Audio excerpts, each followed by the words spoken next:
শুরু করেছে। হ্যাঁ।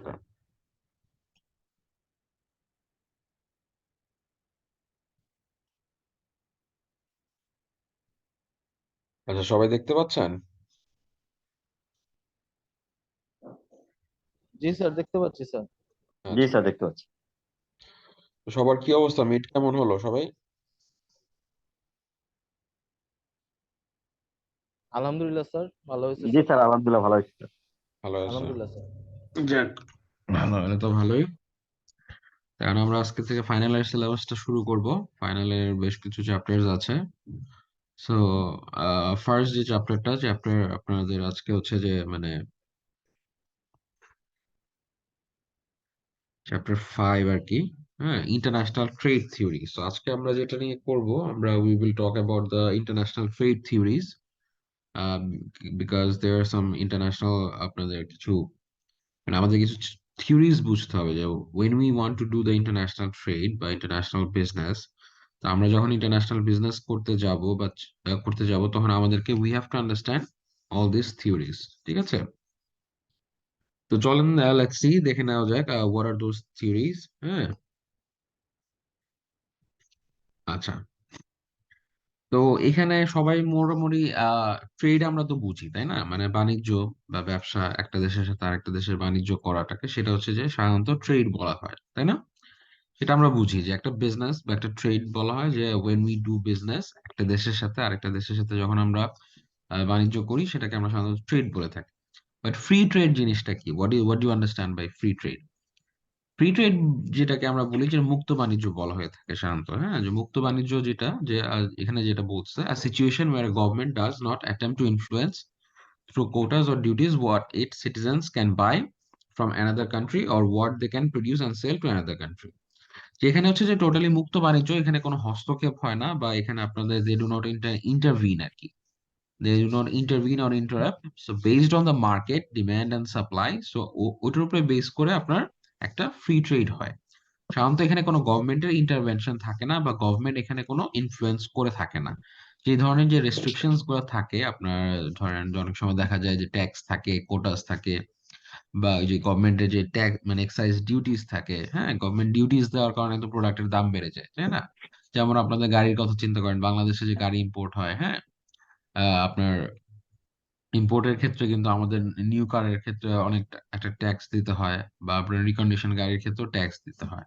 তো সেটা কেন করা হয়েছে? গাড়ির দামটা বাড়ানো হয়েছে জাস্ট বিকজ, যাতে আমরা যাতে অতিরিক্ত পরিমাণ ইম্পোর্ট না করি, জাস্ট টু কন্ট্রোল দা কি ইম্পোর্টটাকে, কার ইম্পোর্টটাকে। নাহলে তো দেখা যেত আরো বেশি মানুষ মানে দেখা যেত প্রচুর গাড়ি কিনতো। তো এখানে আমাদের গাড়ি কিনলে দেখা যাচ্ছে কি হচ্ছে, আমাদের দেশের মানে আমাদের দেশের কারেন্সিটা তো চলে যাচ্ছে ওখানে, তো আমাদের টাকাটা ওদিকে চলে যাচ্ছে। সো দ্যাটস ওয়াই আর কি, সাধারণত এই গভর্নমেন্টে ই করে থাকে, what do they do like, তারা এই ধরনের রেস্ট্রিকশনস দিয়ে থাকে, যেরকম ট্যাক্স, তারপরে মানে ইম্পোর্ট ট্যাক্স যেটাকে বলা হয়, তারপর আপনার কোটাস, এই ধরনের। তারপরে যেটা বলছে যে trade theory shows why it is beneficial for a country to engage in international trade even for products it is able to produce for itself. এখন একটা জিনিস চিন্তা করে দেখেন, আহ সব দেশে কিন্তু চাইলে সবকিছু প্রডিউস করতে পারে। একটা দেশ মানে আই মিন যারা those who R developed countries specifically, যেরকম সব দেশ বলতে না, আই মিন ধরেন ইউএস এর কথা চিন্তা করেন আপনি, আমেরিকার মতো মার্কেটে, আমেরিকায় কিন্তু দে মোর ও লেস কম বেশি সব ধরনের টেকনোলজি কিন্তু তাদের কাছে অ্যাভেলেবেল আছে। ঠিক আছে? এখন আপনারা চিন্তা করে দেখেন যে আমেরিকা কি চাইলে কি গার্মেন্টস প্রডিউস করতে পারে না? সো আমেরিকা যে গার্মেন্টস প্রডিউস করছে না কেন? Why they are buying it from China, why they are buying it from Bangladesh, why they are buying it from Pakistan? কারণ আমেরিকার যে রিসোর্সেস গুলো আছে সেটা তারা মানে গার্মেন্টস বা ক্লোথস প্রডিউসিং এর ক্ষেত্রে ওই রিসোর্সেস গুলো ইউজ না করে আরো প্রোডাক্টিভ ক্ষেত্রে তারা ইউজ করতেছে। ঠিক আছে? কারণ সেম জিনিসটাই তারা অনেক কম খরচে বা আপনাদের দেখা যাচ্ছে যে আরো কম রিসোর্সেস ইউজ করে, এরকম বাংলাদেশের মতো মার্কেট বলেন, চায়নার মতো মার্কেট থেকে তারা অ্যাভেল করতেছে, ওয়ারাস তাদের যে রিসোর্সেস গুলো আছে তারা আরো মোর প্রোডাক্টিভ বা আরো বেনিফিশিয়াল ক্ষেত্রে ইউজ করতেছে। যেরকম তারা কি রিসার্চের ক্ষেত্রে যেরকম নাসাতে ইনভেস্ট করছে, তারপরে বিভিন্ন টেকনোলজিতে তারা ইনভেস্ট করতেছে, সার্ভিস ওরিয়েন্টেড, হ্যাঁ, টারশারি ইন্ডাস্ট্রিতে ইনভেস্ট করতেছে রাদার দেন আপনার এই মানে ম্যানুফ্যাকচারিং ইন্ডাস্ট্রি যেটা নাকি সেকেন্ডারি ইন্ডাস্ট্রি। কারণ সেম জিনিসটাই যেটা বাংলাদেশ থেকে প্রডিউস করলে আপনার দেখা যাচ্ছে যে বাংলাদেশের মার্কেটে যেখানে আপনার আপনাদের একটা সারাদিনে একটা এমপ্লয়ের কত একটা একটা মাসে ধরলাম যে 15,000 টাকা একটা স্যালারি ধরেন, 15,000 টাকা একটা এমপ্লয়ের বেতন, 15,000 টাকা মাসে, মানে আপনার হচ্ছে বাংলাদেশে একটা গার্মেন্টস ওয়ার্কারের, তাই না? তো 15,000 টাকা হলে তার পার ডেও যদি আমি হিসাব করি, ইটস জাস্ট অনলি 500 টাকা পার ডে, মানে উইচ ইজ ভেরি ইনসিগনিফিকেন্ট। মানে আপনি চিন্তা করে দেখেন, খুবই কম, যেটা ওদের 1 ঘন্টার স্যালারি না। যেখানে একটা আমেরিকান একটা এমপ্লয়কে 1 ঘন্টায় আপনার মিনিমাম ওয়েজ পে করতে হয় ধরেন 10 থেকে 12 ডলার। সো 10 থেকে 12 ডলার হলে উইচ ইজ মোর দেন 1,000, মানে per day, I mean per hour. So আমাদের পার আওয়ারে যে অ্যামাউন্টটা তাদেরকে পে করা হচ্ছে, $10 যদি আমি ধরে থাকি, যেটা নাকি এখন মানে বাংলাদেশের কারেন্সি হিসেবে ধরলে 1,000 টাকার বেশি। ঠিক আছে, ধরে নিলাম 1,000 টাকাই, হ্যাঁ, 100 টাকাই ধরলাম ডলার। তাহলে তাদের 1 ঘন্টায় যা পে করতেছে সেটা আমাদের 2 দিনের স্যালারি জাস্ট পে করা হয়। তার মানে বুঝতেছেন ডিফারেন্সটা? যার কারণে দেখা যাচ্ছে যে আহ, আমাদের যে আছে সেটা হচ্ছে যে আপনার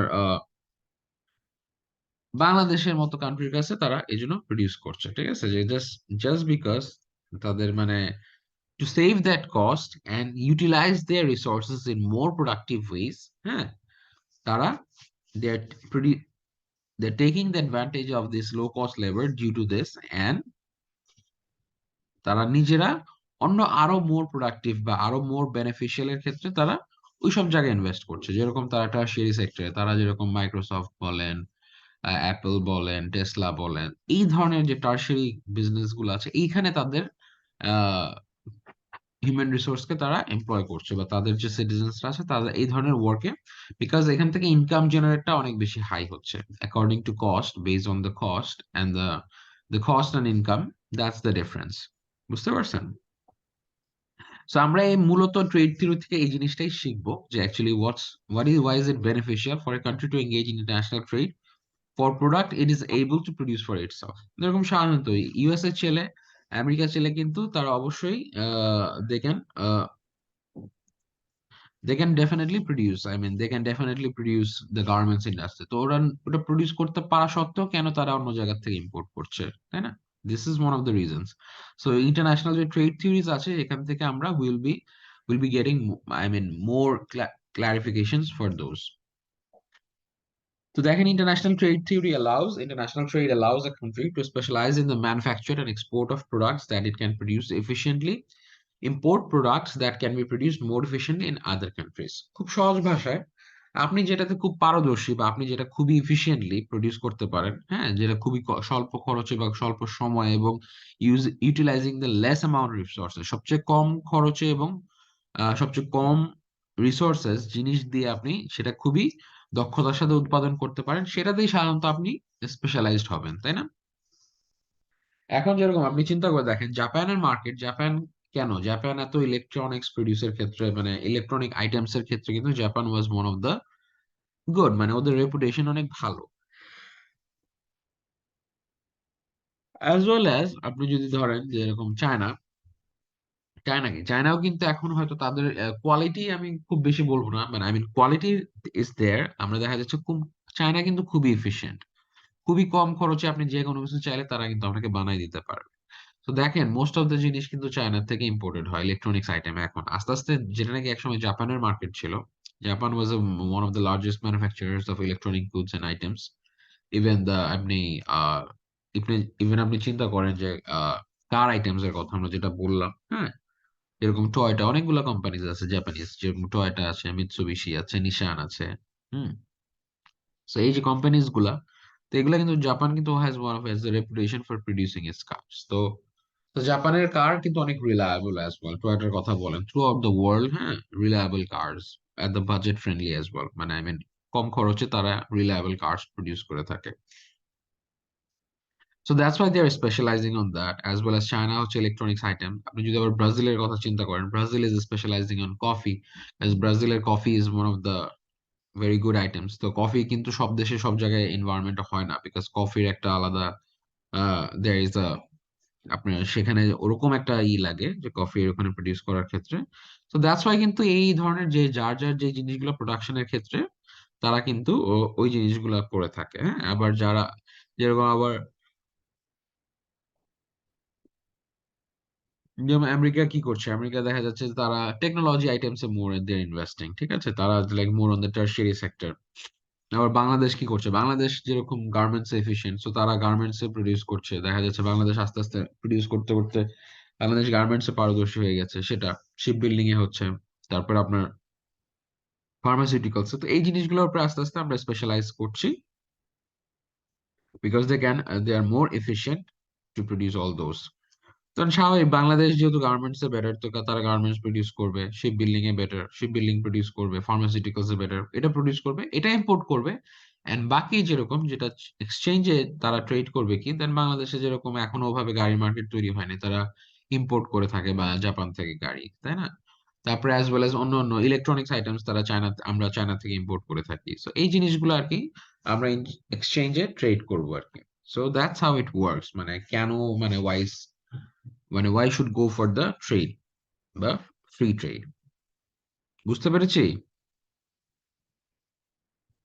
জি স্যার, বুঝতে পেরেছি স্যার। আচ্ছা,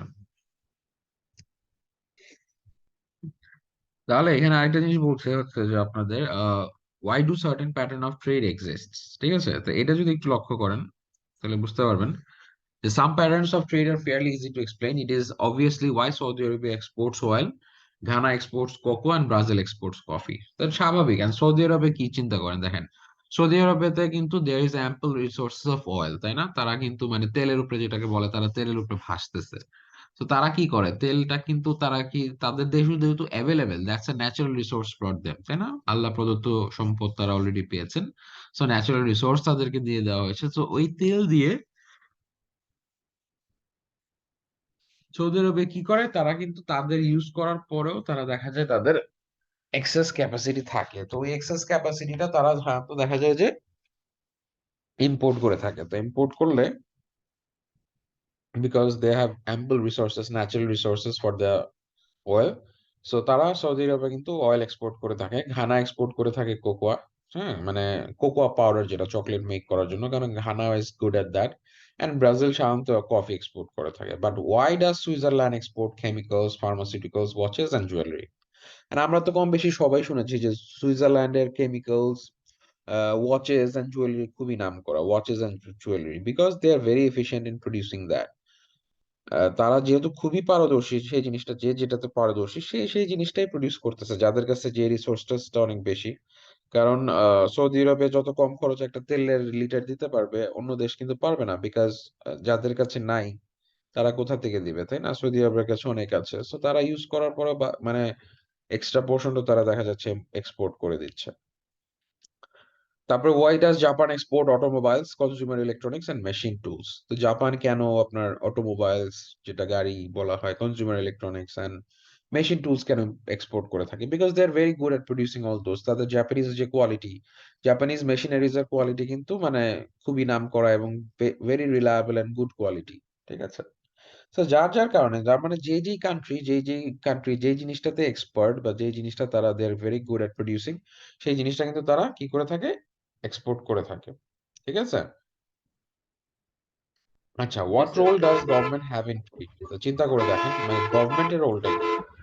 যারা একটু ইয়ে আছেন একটু মিউট করে দেন কাইন্ডলি। স্যার, আমার একটা কোয়েশ্চেন ছিল স্যার। হ্যাঁ, স্যার, ওই বলছিলাম স্যার, সুইজারল্যান্ড তো রিসেন্টলি দেখতেছি বাথ ওয়্যার, স্টাইলস ওয়্যারও খুব বেশি এফিশিয়েন্ট হচ্ছে।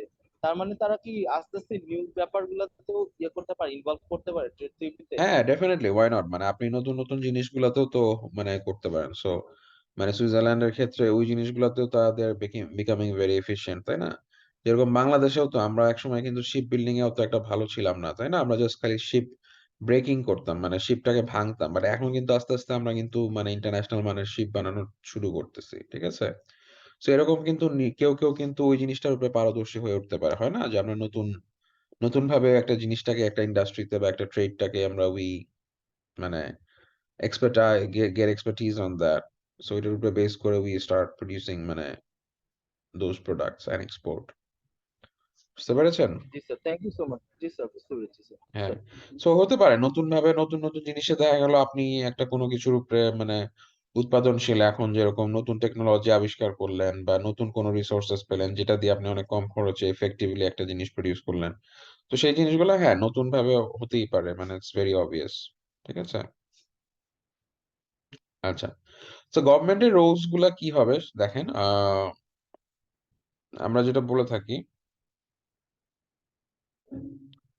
তো এখন গভর্নমেন্টের রোলস কি হয়ে থাকে সাধারণত? What role does government have in trade? তো ট্রেডে গভর্নমেন্টের কি কি রোলস থাকে? The mercantilist philosophy makes a crude case for government involvement in promoting exports and limiting imports. তার মানে যে মার্কেন্টাইলিস্ট একটা ফিলোসফি আছে, একটা ধারণা, যে ফিলোসফি থেকে makes a crude case for governmental involvement. সাধারণত আবার কিছু কিছু ক্ষেত্রে কিন্তু গভর্নমেন্ট ইনভলভ হয়ে থাকে, যেরকম আমরা বাংলাদেশে বললাম যে গাড়ির মার্কেটে গভর্নমেন্ট কিন্তু দেখেন অলমোস্ট 100% and 200% ট্যাক্স দিয়ে রাখছে, ডিউটি দিয়ে রাখছে। কেন? Import tax. বিকজ এই ট্যাক্সটা যদি না দিত তাহলে তো আরো অনেক প্রচুর পরিমাণে ইম্পোর্ট হইতো, তাই না? তো যেটার কারণে আমাদের বাংলাদেশের মুদ্রা কিন্তু চলে যাইতো বাইরের দেশে। তো এই কারণে কিন্তু গভর্নমেন্ট বেশ কিছু আপনার দেখা যাচ্ছে যে রেস্ট্রিকশনস প্রোভাইড করে, অথবা আপনার দেখা যাচ্ছে তারা আহ, তারা দেখা যাচ্ছে যে বিভিন্ন ধরনের government just to in case to protect their foreign currency as well as to adjust their balance of payments. কারণ ব্যালেন্স অফ পেমেন্টস এর একটা ব্যাপার থাকে। কারণ সবকিছু যেরকম কিন্তু দেশের ক্ষেত্রেও কিন্তু আপনার একটা ব্যালেন্স অফ পেমেন্টস থাকে। আমি কি কিনলাম, কি দিলাম, হ্যাঁ, কি এক্সপোর্ট করলাম, কি ইম্পোর্ট করলাম। কারণ আমি যদি মানে আয়ের চেয়ে ব্যয় বেশি করি তাহলে তো আমার ব্যালেন্স অফ পেমেন্টস ডেফিসিট হয়ে যাবে, বলে না যে এখন ইনকামের চেয়ে বেশি করলে তাহলে কি আমি ঋণের মধ্যে পড়ে যাব, দেনায় পড়ে যাব, তাই না? আমার ইনকাম 100 টাকা, আমি খরচ করে বসলাম 150 টাকা, তাহলে তো আমার 50 টাকা আমার দেখা যাবে ডেফিসিট হয়ে যাবে, ঋণ হয়ে যাবে। সো এই জন্য that's the reason for government intervention বা involvement. Smith, Ricardo, and Heckscher-Ohlin promote unrestricted free trade. But Smith, Ricardo, and Heckscher-Ohlin বলতেছে যে they are trying to promote unrestricted, যে যাতে কোনো restrictions না থাকে, based on the demand and supply, মার্কেটের যে ডিমান্ড এবং সাপ্লাই আছে তার উপরে বেস করে একটা আমরা এটাতে যাতে কোনো প্রকার রেস্ট্রিকশনস না আসে, লাইক ইম্পোর্ট ট্যাক্স বা কোনো কোটা যে করে দেওয়া যে হ্যাঁ এই 30% এখান থেকে নেওয়া বা ওরকম একটা যাতে কোটা তৈরি না করে দেওয়া হয়, হ্যাঁ, সেটা বলতেছে Smith, Ricardo and Heckscher Ohlin. New trade theory and Porter's theory of national competitive advantage justify limited and selective government intervention to support the development of certain export-oriented industries. Uh government বলতেছে যে ঠিক আছে পুরাটাই আমরা এখানে intervention করব বা government involve হবে। আবার স্মিথ, রিকার্ডো, হেক্সার-ওলিন বলতেছে যে না, টোটালটাই unrestricted, but new trade theory, যেটা নতুন ট্রেড থিওরি যেটা বলতেছে, and Porter's theory, new trade theory and Porter's theory of national competitive advantage, এটা বলতেছে justify limited and selective government intervention to support the development of certain export oriented industries. যে কিছু limited and selective government, পুরোপুরি না, মাঝামাঝি, মানে একদম পুরোটাই যে গভর্নমেন্ট ইনভলভ হবে তাও না, আবার একদম যে পুরা ফ্রি ট্রেড হবে ব্যাপারটা তাও না, but limited and selective government intervention থাকবে কিছু to support the development of certain export oriented industries. And দেখেন কিছু আপনাদের জন্য ইনফ্যান্ট ইন্ডাস্ট্রিজ থাকে। তো এখন যেরকম যেগুলো নাকি একদম পুরো ইনফ্যান্ট ইন্ডাস্ট্রিজ নেইভ স্টেজে থাকে, হ্যাঁ, যেরকম আমরা বাংলাদেশের ইন্ডাস্ট্রিকে বলি যেরকম শিপ বিল্ডিং কিন্তু এখন ইনফ্যান্ট অবস্থায় আছে। তো এখন আমরা যদি বাংলাদেশের এখানে সুযোগ সুবিধা না দেই, সহায়তা না প্রোভাইড করি, বাংলাদেশ গভর্নমেন্ট যদি ইন্টারভিন না করে, তাহলে কিন্তু এই ইন্ডাস্ট্রিটা গ্রো করতে পারবে না, তাই না? বিকজ ফরেন যে কম্পিটিশন আছে তার সাথে আমরা এখনো পেরে উঠবো না, বিকজ আমরা তো এখনো still we are not that efficient, তাই না? আমরা এখনো ওভাবে পারদর্শী হয়ে উঠি নাই। সো এই জিনিসটাকে আরো আপনার মানে এফিশিয়েন্ট করার জন্য বা এই ইন্ডাস্ট্রিটাকে আরো প্রমোট করার জন্য হোয়াট উই ক্যান ডু, মানে এখানে দেখা যাচ্ছে যে আমাদের আপনার মানে এইটাকে আমরা গভর্নমেন্ট এখানে ইন্টারভেনশন করবে, দেখা যাবে বিভিন্ন ধরনের কিছু ট্যাক্স হতে পারে বা বিভিন্ন ধরনের আরো সাপোর্ট দিয়ে থাকবে just to develop or protect those industries. বুঝতে পেরেছেন? তো জি চলেন স্যার, বুঝতে নেক্সট পেরেছি। স্লাইডটা দেখি। আহ আচ্ছা, এবার দেখেন এখানে একটা কনসেপ্ট আছে that is called mercantilism. Mercantilism কি বলছে? Mercantilism suggest that it is in a country's best interest to maintain a trade surplus to export more than it imports. ঠিক আছে? তাহলে কি বলতেছে একটা ট্রেড সারপ্লাস? ট্রেড সারপ্লাস বলতে আমরা কি বুঝি? ট্রেড সারপ্লাসটা হচ্ছে যে আপনি একটা এক্সপোর্ট করছেন এন্ড ইম্পোর্ট করছেন, তার মানে you should export more rather than what you import. ঠিক আছে? তো তার মানে আপনাকে বেশি এক্সপোর্ট করতে হবে, আপনাকে বেশি এক্সপোর্ট করতে হবে, এক্সপোর্ট করে আপনার ইম্পোর্টের চেয়ে এক্সপোর্ট বেশি করলে আপনার ট্রেড সারপ্লাস হবে, তাই না? আপনি বেশি বিক্রি করলেন দেন যতটা আপনি ইম্পোর্ট করলেন, তার মানে কান্ট্রিজ বেস্ট ইন্টারেস্ট, স্বাভাবিক। কারণ আপনি যত বেশি এক্সপোর্ট করবেন তত বেশি আপনার আয় হবে, তাই না? যত বেশি আয় হবে তত আপনার দেখা যাবে আপনি ব্যয় যত কম করবেন, আয় যত বেশি করা যায় ব্যয় তত কম করা যায়। এক্সপোর্ট করলে আমাদের আয় হচ্ছে, ইম্পোর্ট করলে আমাদের ব্যয় হচ্ছে, তাহলে আমি যত বেশি এক্সপোর্ট করতে পারবো তত আমার জন্য বেনিফিশিয়াল, এন্ড যত কম ইম্পোর্ট করা যায় তত beneficial. So export more than it's imports, তার মানে যদি আমি এক্সপোর্ট বেশি করি ইম্পোর্টের চেয়ে, তাহলে আমার ট্রেড সারপ্লাস হবে, export minus imports. So that is what is the trade surplus. Advocates government intervention to achieve a surplus in the balance of trade, কারণ সব কান্ট্রি কিন্তু চায়, তো আমাদের এটা তো একদম জেনারেল রুলস, তাই না? আপনার যা ইনকাম আছে এর মধ্যে খরচ করার জন্য। তো আমরা অ্যাজ আ পার্সন যদিও চিন্তা করি, ব্যক্তির কথাও যদি চিন্তা করি, দেখা যাচ্ছে আমরা কি করি, যে আমরা আয় বৃদ্ধি করার চেষ্টা করি, তাই না? ইনকাম বাড়ানোর ট্রাই করি, এন্ড আমরা আমাদের যে এক্সপেন্স আছে সেটাকে মিনিমাইজ করার ট্রাই করি, যে খরচটা যেখান দিয়ে কমানো যায় সেটা চেষ্টা করি, এবং ইনকাম যত দিক থেকে যেভাবে বাড়ানো যায় সেটা চেষ্টা করি। Same wise for a country, একটা দেশের জন্য একটা গভর্নমেন্টও সেই জিনিসটা অ্যাডভোকেট করে। তাদের এক্সপোর্টটা হচ্ছে তাদের ইনকাম এন্ড ইম্পোর্টটা হচ্ছে তাদের এক্সপেন্স, তো তার মানে তারা ট্রাই করে just two export more rather then it imports. So এই জন্য গভর্নমেন্ট ইন্টারভেনশন করে জাস্ট ট্রেড সারপ্লাস যাতে হয়, কারণ আমরা ব্যয় করলে তো করাই যায়, যাতে ব্যয়টা কমানো যায়, ইম্পোর্ট কমানো যায় এন্ড এক্সপোর্ট বাড়ানো যায়। Mercantilism view trades as a zero-sum game, one in which a gain by one country results in a loss by another. দেখেন, এখন mercantilisation view is a zero sum game. Zero sum game কেন বলা হচ্ছে, মানে what do you understand by zero sum? Because একটা দেশ যদি জিতে তার মানে কিন্তু অন্য একটা দেশ হেরে যাচ্ছে, সিম্পল। মানে আপনি যদি ইম্পোর্ট কম করেন তার মানে কি, সেটা আরেকটা দেশের জন্য এক্সপোর্ট কমে যাচ্ছে, ঠিক কি না? আপনি যত ইম্পোর্ট কম করবেন তত তার মানে কি আরেকটা দেশের জন্য সেটা এক্সপোর্ট কমে যাবে। That's why they are saying it's a zero sum game, not a win win game. কারণ একটা দেশ যত ইম্পোর্ট কম করবে আরেকটা দেশের জন্য সেটা লস, আপনার জন্য যেটা লাভ সেটা আরেকটা দেশের জন্য লস। বুঝতে পেরেছেন? That's why they are calling it is zero sum game, মানে বিকজ আপনি যত কম ইম্পোর্ট করবেন, কারণ আপনার জন্য যেটা ইম্পোর্ট আরেকটা দেশের জন্য সেটা এক্সপোর্ট, আপনি যত কম ইম্পোর্ট করতেছেন সেটা তার জন্য এক্সপোর্ট কমে যাচ্ছে।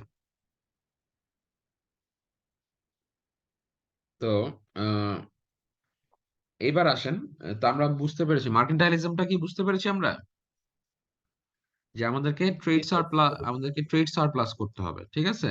সেটা হচ্ছে যে মার্কেন্টাইলিজম থিওরি অ্যাডভোকেটস যে আপনাদেরকে ট্রেড সারপ্লাস করতে হবে, will export more and import less. Hmm. আচ্ছা, এবার দেখেন কি বলতেছে, যে Adam Smith argued that a country has an absolute advantage. এবার আসেন অ্যাডাম স্মিথের theory of absolute advantage. Absolute advantage and comparative advantage দুইটা টার্মস আছে, যেটা আমরা ইন্টারন্যাশনাল ট্রেড থিওরিতে পড়বো। সো অ্যাবসোলুট অ্যাডভান্টেজ জিনিসটা কি আর কম্পারেটিভ অ্যাডভান্টেজটা কি, ঠিক আছে? একটু দেখেন, Adam Smith argued that a country has an absolute advantage in the production of a product when it is more efficient than any other country in producing it. Absolute advantage মানে কি, best, মানে এটা আপনার চেয়ে পারদর্শী আর কেউ নাই, আপনি হচ্ছে দ্য বেস্ট, আপনি you are the best to produce this, ঠিক আছে? যে absolute advantage in the production of country when is more efficient, মানে যে কোনো অন্য দেশের চেয়ে আপনি সবচেয়ে বেশি পারদর্শী বা আপনি সবচেয়ে বেশি এফিশিয়েন্ট, ঠিক আছে? সো দ্যাটস ওয়াই যখন আপনি খুব চেয়ে বেশি বেশি এফিশিয়েন্ট হবেন বা পারদর্শী হবেন, হুম, তখন সেটাকে বলা হয় যে, সাধারণত বলে থাকা হয় অ্যাবসলিউট অ্যাডভান্টেজ। বুঝতে পারছেন?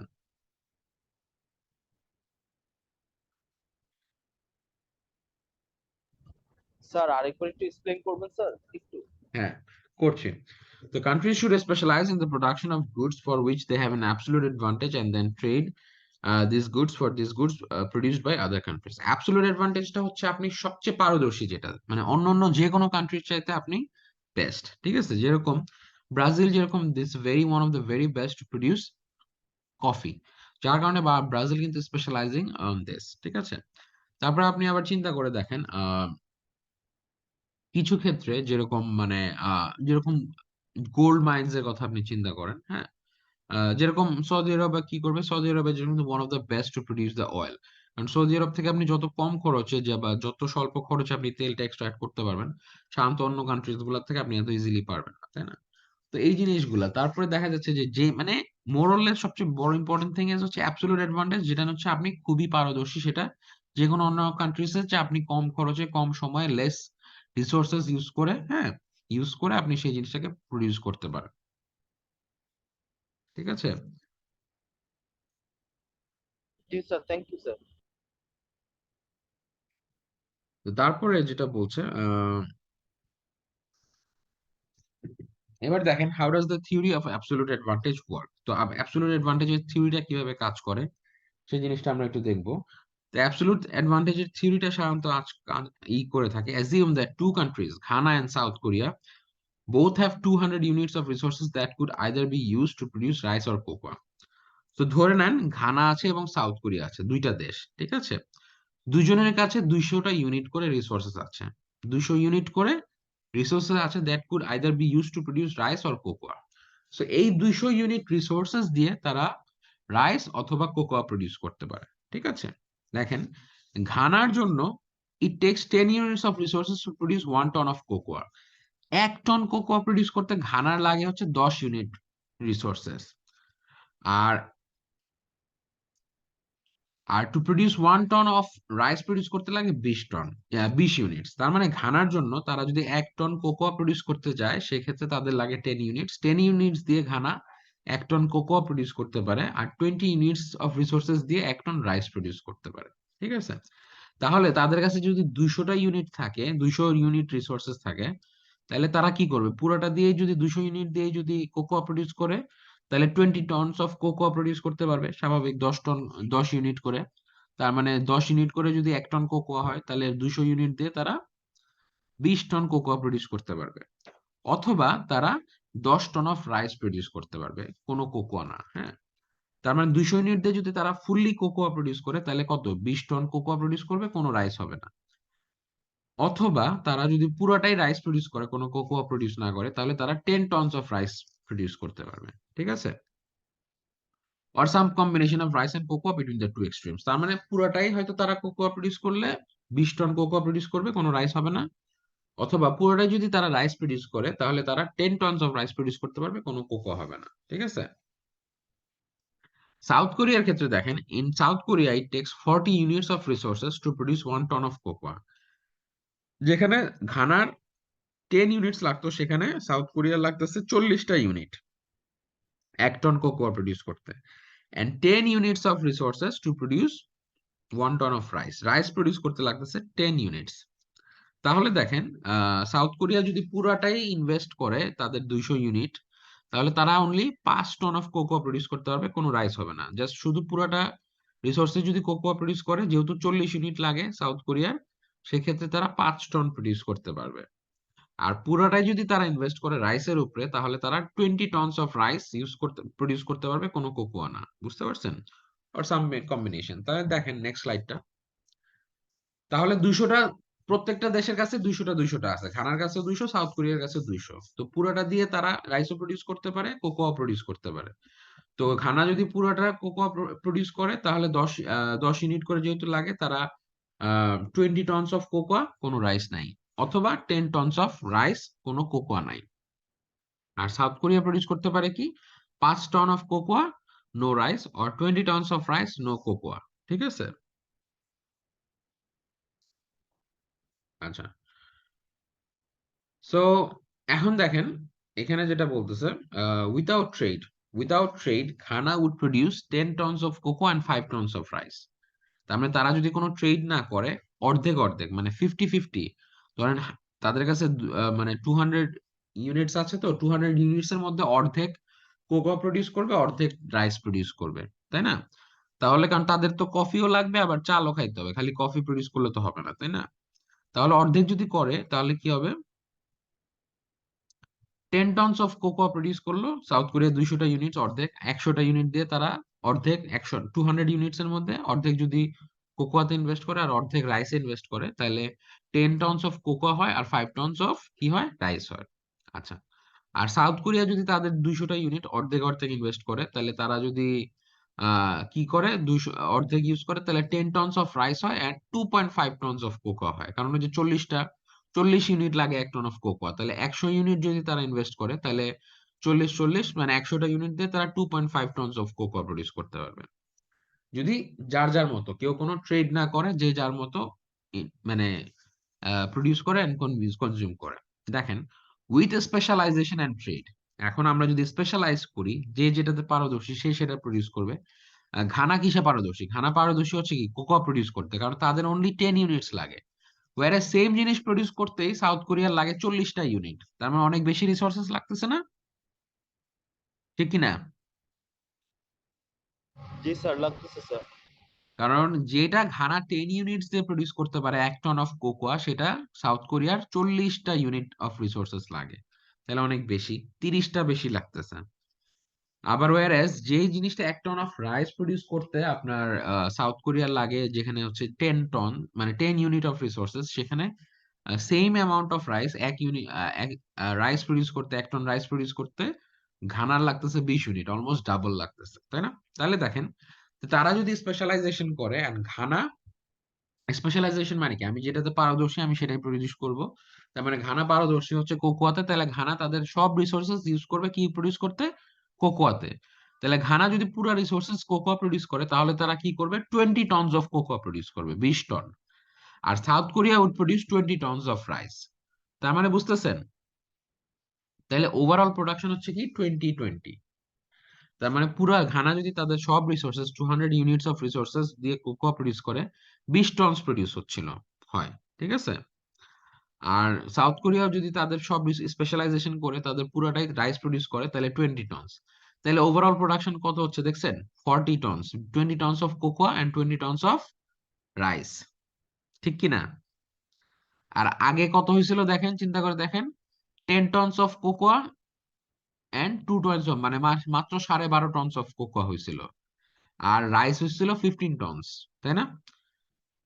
Because Ghana without trade 10 tons of cocoa plus 2.5 tonnes of cocoa, তার মানে 12.5। আর রাইস হয় হচ্ছে আপনার 5 tonnes plus 10 tonnes, only 15 tonnes. সেখান থেকে দেখেন বেড়ে গিয়ে, সবাই যদি স্পেশালাইজেশন করে, মানে ঘানা শুধু কোকোয়া প্রডিউস করবে, যেহেতু তারা সেটাতে পারদর্শী, আর সাউথ কোরিয়া শুধু রাইস প্রডিউস করবে, তাহলে 20 টনস, মানে 20 টনস 20 টনসে বেড়ে যায়। তাহলে দেখেন সাড়ে আপনার অলমোস্ট সাড়ে অলমোস্ট না 7.5 টন অফ কোকোয়া প্রোডাকশন বেড়ে যাচ্ছে ওভারঅল। আর ওখানে রাইস প্রোডাকশন বেড়ে যাচ্ছে আপনার 5 টনস। ঠিক আছে? তাহলে দেখেন, Ghana could trade 6 tons of cocoa to South Korea for 6 tons of কি রাইস। তখন তারা এক্সচেঞ্জ করতে পারবে, যে যেটা পারদর্শী। তাহলে ঘানা কি করলো, এই যে 6 টনস অফ যে কোকোয়া আছে সেটা তারা আপনার ওই এক্সচেঞ্জ করবে কি সাউথ কোরিয়ার সাথে 6 টনস অফ রাইস, বুঝতে পারছেন? ওটা দিয়ে তারা ট্রেড করলো। After trade, দেখেন Ghana would have 40 tons of cocoa left and 6 tons of rice. South Korea would have 40 tons of rice left and 6 tons of cocoa. তার মানে বুঝতেছেন যে তারা যদি ট্রেড করে, ধরেন এই যে ঘানা যদি 6 টনও ট্রেড করে, যে 6 টনস তারা হচ্ছে ইয়া করবে। কারণ আগে তো তাদের চাহিদা ছিল কি, ঘানার লাগতো 5 টনস অফ রাইস, আর কোকোয়া এই সাউথ কোরিয়া লাগতো 2.5 টনস অফ কোকোয়া। তার মানে এখন তারা দেখেন ইজিলি 6 টনস করে অ্যাভেল করতে পারতেছে, মানে 6 tons of cocoa to South Korea for 6 tons of rice. তার মানে যেখানে আগে Ghana only 5 tons of rice avail করতে পারতো, এখন সেটা ইজিলি তারা 6 টনও করতে পারবে, বাড়তেছে।